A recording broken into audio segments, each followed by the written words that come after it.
Can the dead return to life? Listen to the Weird Circle.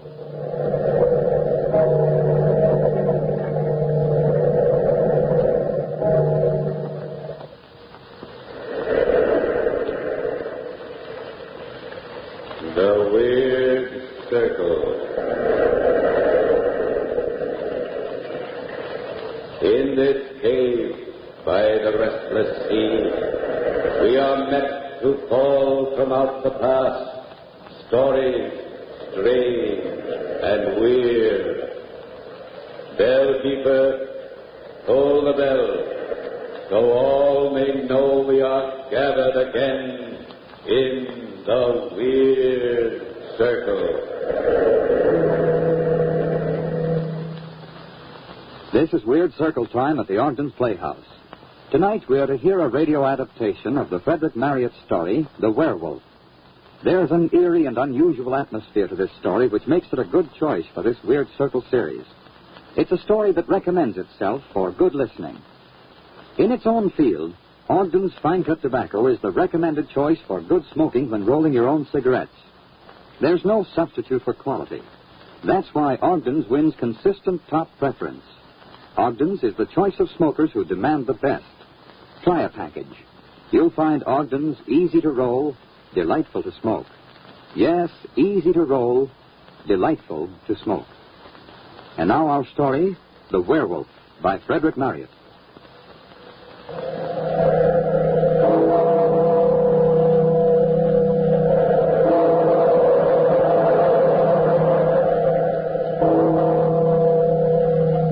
Out of the past, phantoms of a world gone by speak again the immortal tale, the werewolf.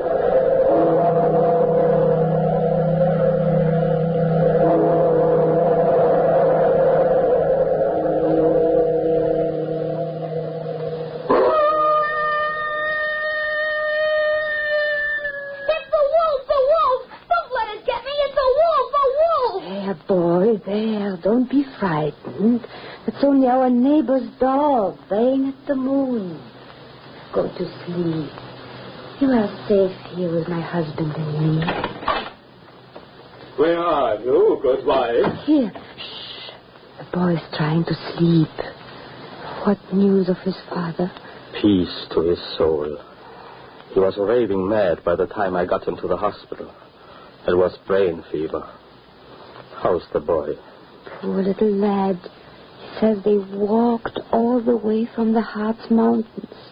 And he's only 11.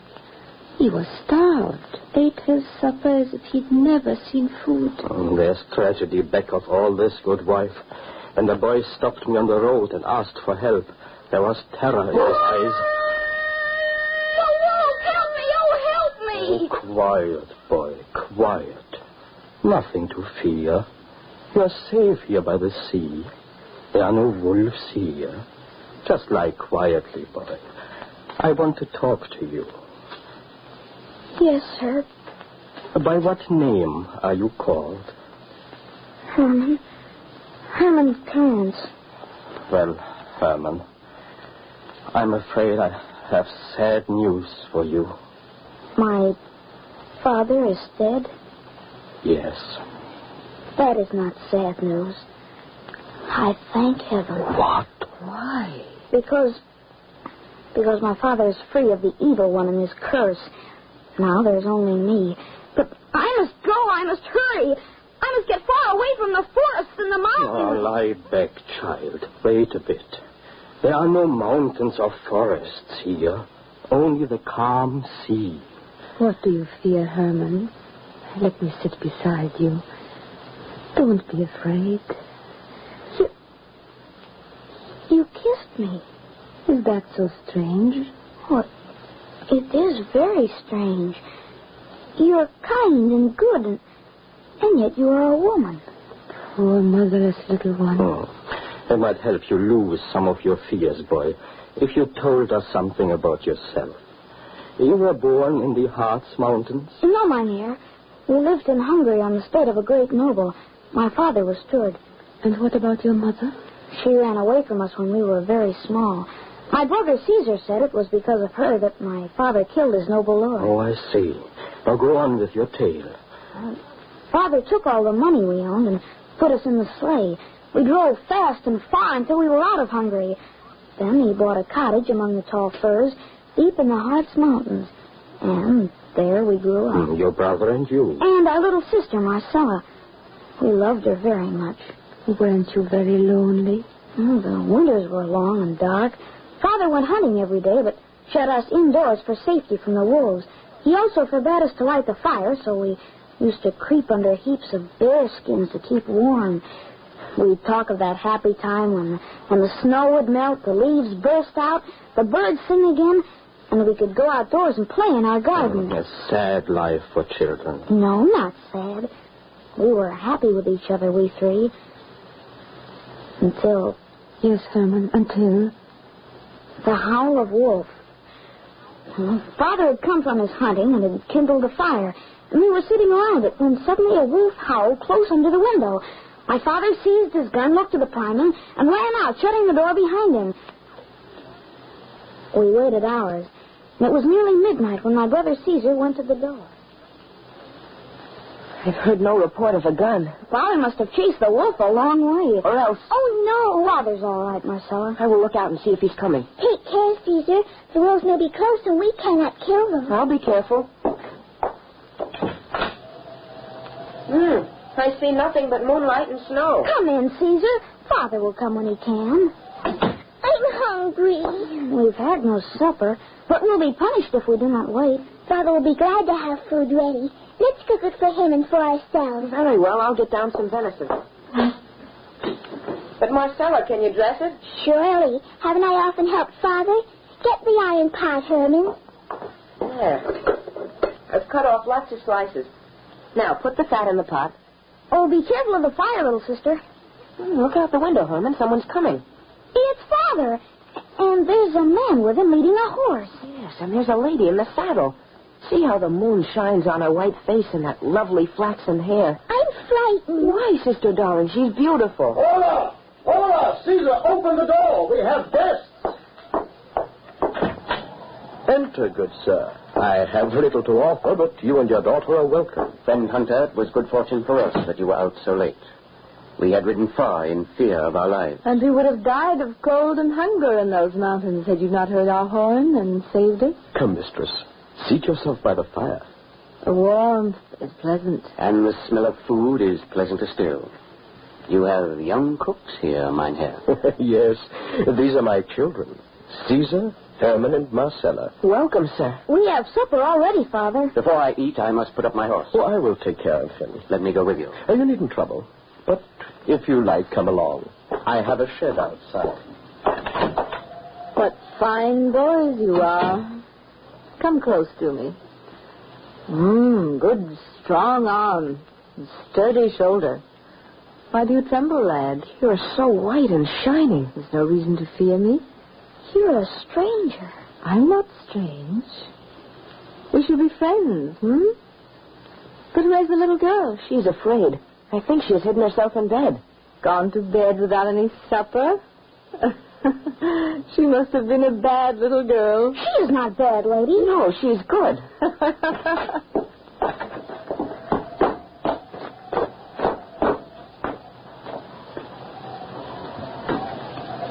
You say you were lured away by a large white wolf which howled at this very window? Yes, I saw it about 30 yards off.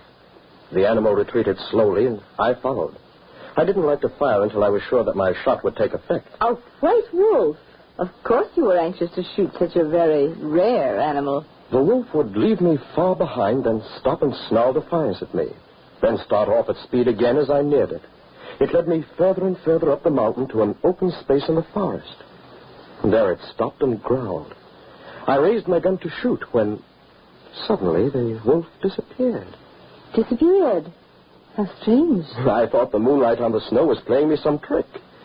But no, she was gone. That's when I heard your horn. The creature passed us just as we came out of the woods into that glade. I nearly shot it myself. But since she led you to our rescue, I'm glad I let the wolf escape. Father, that open glade is the home of the evil ones. Evil ones? What does the boy mean? Oh, superstition has it that strange and wicked beings haunt these mountains. Oh, I must hear more of these legends. Evil spirits interest me. I confess I was glad to see that you were mortals. Oh, yes. My daughter Christine and I are just creatures of flesh and blood. Yes, I assure you, I'm only a woman with very human appetites. And right now, I have a great desire for sleep. My father made room for all of us, and we crept into our beds. But we couldn't sleep. Father and the strange hunter sat up all night before the fire, drinking and talking. Our ears were ready to catch the slightest whisper. You say you come from Hungary? Even so, mynheer. I served a noble house, but my master was cruel. It ended in my giving him a few inches of my hunting knife. So we fled for our lives. Well, we are countrymen then, and brothers in misfortune. I, too, have fled for my life. Your name, ma'am? Krantz. What? Krantz? I have heard your story. I am your kinsman, Wilfred of Barnsdorf. Well, a toast then to welcome you, cousin. You and your daughter must stay here as long as you choose. So the huntsman and his daughter Christine stayed on in the cottage. The two men hunted each day, and Christine stayed with us and did the household duties. Father was becoming very attentive to Christine. They would often sit up at night talking in low tones before the fire. Then, several weeks later, we learned that Father had asked Christine in marriage. You may take my child, Krantz, and my blessing with her. I will duly value her. But there is no priest in this wild country. Well, there must be some ceremony between you to satisfy your father. Will you both consent that I marry you after my own fashion? I will. I will. Then take her by the hand and swear. I swear. By all the spirits of the Hartz Mountain. Nay, why not by heaven? Because it is not my humor. Surely you will not thwart me. Yes, but why swear by that in which I do not believe? Father, no, please don't marry her. Be still, Marcella. This is scarcely any affair of yours, child. Well, will you be married, or shall I take my daughter away with me? Proceed. Here is the oath, writ out on this parchment. Read it. And swear. By all the spirits of the Hartz Mountains, I take Christine for my wedded wife. I will ever cherish and love her. My hand shall never be raised to harm her. And if I fail in this my vow, may all the vengeance of the spirits fall upon me and upon my children. May they perish by the vulture or by the beasts of the forest. Why, this is horrible. I can't. Swear.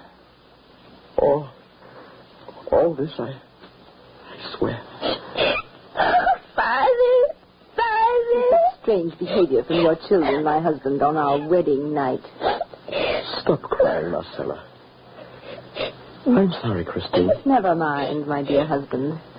I'm not angry. But from now on, the children are my concern. They shall obey me. And I shall love the little darlings.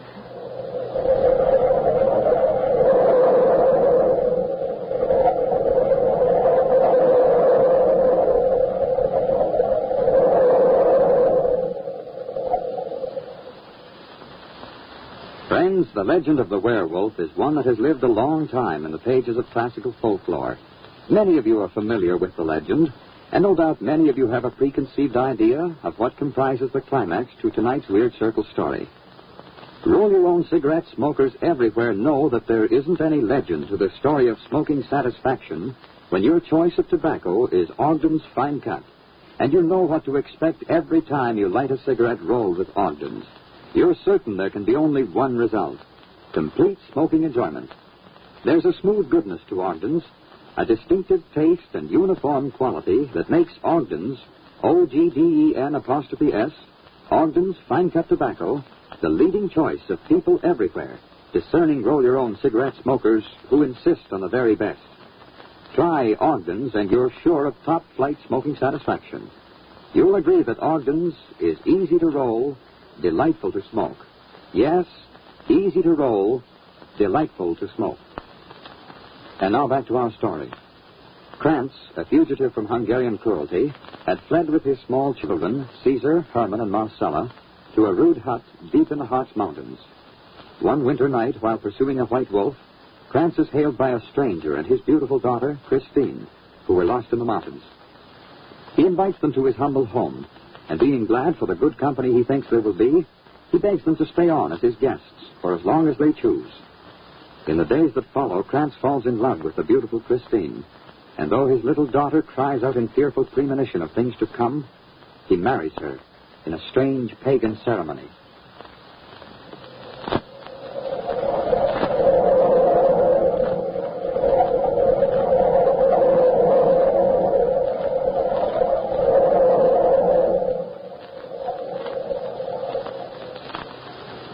The next morning, Wilfred the hunter mounted his horse and rode away. Things went on much as before the marriage, except that Christine showed us no kindness now. She often struck us and took special pleasure in ill-treating Marcella. One night, my little sister shook us as we slept. Wake up, brother. Wake up, Herman. What's the matter, Marcella? She's gone out. Gone out? Yes, in her night clothes. I saw her get out of bed. Then she looked at Father to make sure he still was asleep. Then she went out the door. A wolf. She'll be torn to pieces. Oh, no.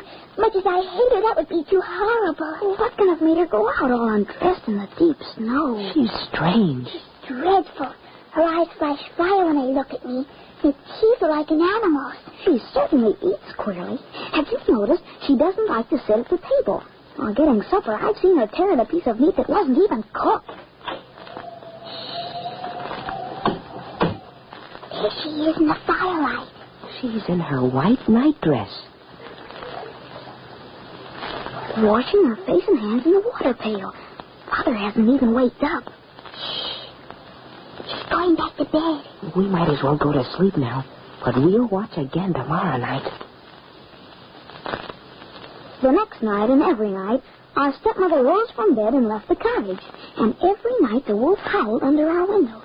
And always on her return, Christine washed herself, then crept back to bed, and always my father slept soundly. Well, the time came when my brother could stand it no longer. Caesar, why have you come to bed all fully dressed? I'm going to find out about these midnight walks. You'll tell Father? Not until I know where she goes and what she does. Caesar, you don't mean that you're... Yes, tonight I'm going to follow her. No, Caesar, please don't. Please don't. I'm afraid. I know you're brave, but I wish you wouldn't go, brother. I'm going now. There's no use talking. She's getting up now. Quiet, you two. There she goes to the door.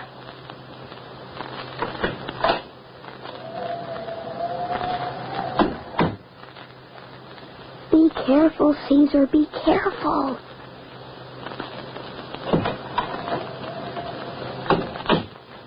Took Father's gun. Oh, I'm so frightened. So am I. I'm shaking all over. I wonder how long we'll have to wait. A shot. Father was sure he'd wait now and find out about her. No. He's still asleep. Someone's coming. Oh, I hope. It's not Caesar. It's Christine. Shh. Look at her. Marcella, her dress is all covered with blood. Now, what's she doing? Huh? Who's there? Lie still, dearest. It's only me. Oh. I'm just relighting the fire to warm some water. Hurry back, Christine, mine. You should be asleep at this time of night. We watched our stepmother change her linen and burn the garments. Her leg was bleeding. She bandaged it and sat before the fire. But where was Caesar? And how did Christine get the wound and rest from his gun? Oh, trembling in our bed, we waited. Waited till dawn. Father awoke. Father? Oh, what is it, Herman? Father, where is my brother Caesar? What do you mean, son? Oh, he went out in the night. Marcella and I waited for him. He's not come back. Merciful heaven. I was restless last night and thought I heard someone lift the latch. Dear me, husband, what has become of your gun? My gun? What? Great heaven, it's gone. Caesar took it. Herman, get me the broadaxe. I'm going to find Caesar.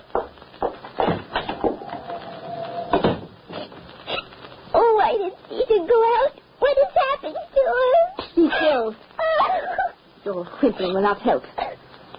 Here comes your father now. Father. Oh, Father's carrying Caesar. Torn to pieces. Oh. Clear the table.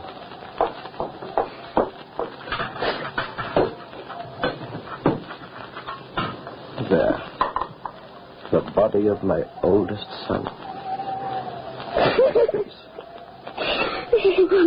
Quiet, children. Herman, open the door. Husband, your boy must have taken the gun to shoot a wolf. The animal must have been too powerful for him. Poor boy.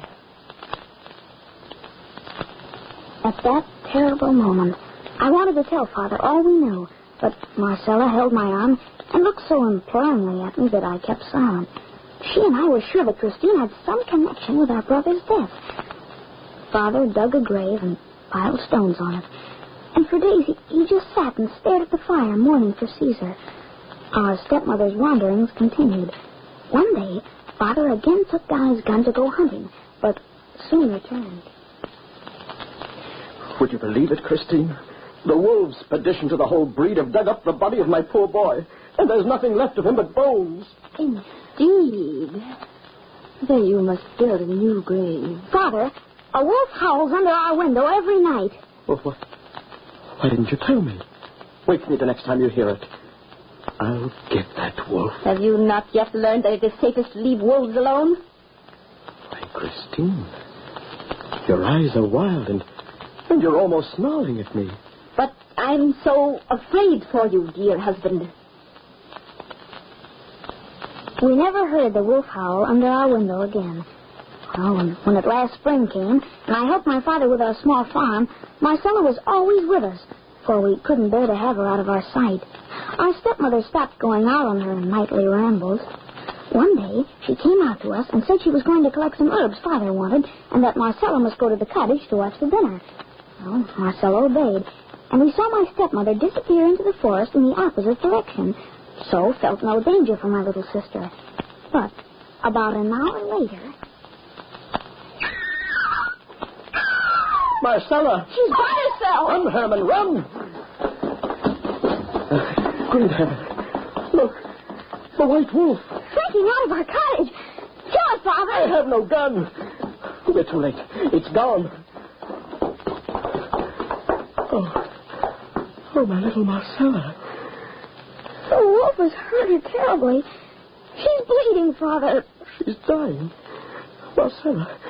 Marcella, my darling. Speak to me. The white wolf. What's wrong? Oh, how horrible. Poor child. Oh, it must have been that great white wolf which passed me just now and frightened me so. She's quite dead. Oh, my poor husband. How horrible. How horrible. We dug a grave for my darling little sister and did everything we could to protect it against wolves. Oh, I was alone now. So awfully alone. But no longer afraid of my stepmother. My heart was full of hate and revenge. That very night, I saw Christine get up and go out of the cottage. I dressed quickly and half opened the door. The moon was very bright, and I could see Marcella's grave. But I saw something else. Something so horrible that I turned cold in my heart and ran to wake my father. Father, get up and dress. Hurry. What? The wolves again? I'll be right there. Get my gun. I have it, Father. Come.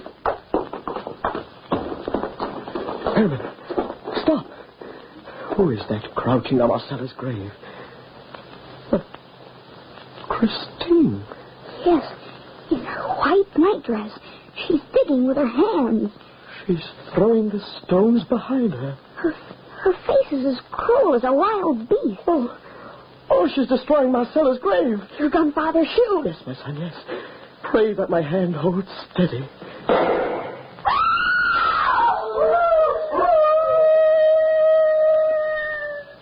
Heaven forgive me. I have killed my beautiful Christine. No. No, look, Father. The body on Marcella's grave. The body you've killed is not my stepmother. It's not Christine. No. No, it's the white wolf.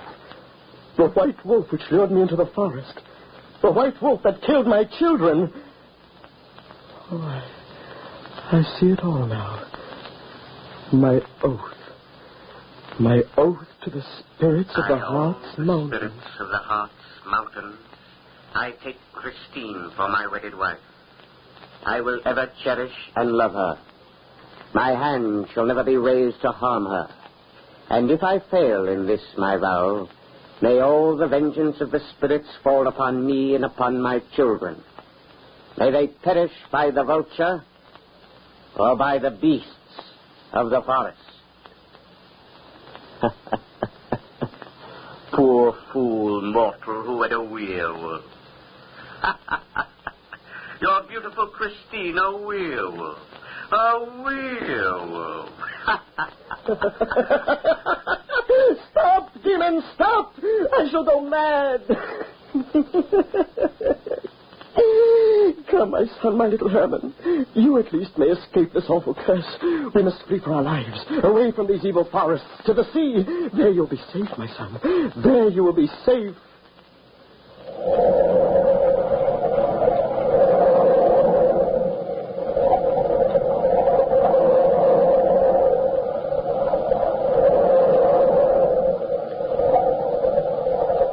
From the time-worn pages of the past, we have brought you the werewolf. Bellkeeper, toll the bell.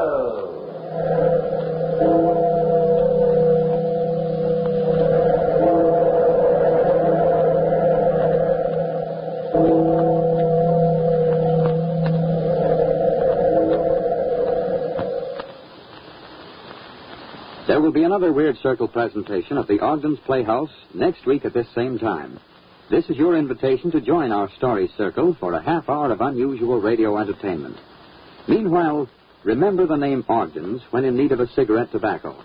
It's a name you won't forget after trying a cigarette rolled with this choice tobacco. Men who know a quality smoke prefer Ogden's. You, too, will prefer Ogden's after tasting its unequaled goodness. You'll find Ogden's easy to roll, delightful to smoke. Yes, easy to roll, delightful to smoke. Next week at this time, another Weird Circle story, The Old Nurse's Tale, by Elizabeth Gaskell. Be sure to listen.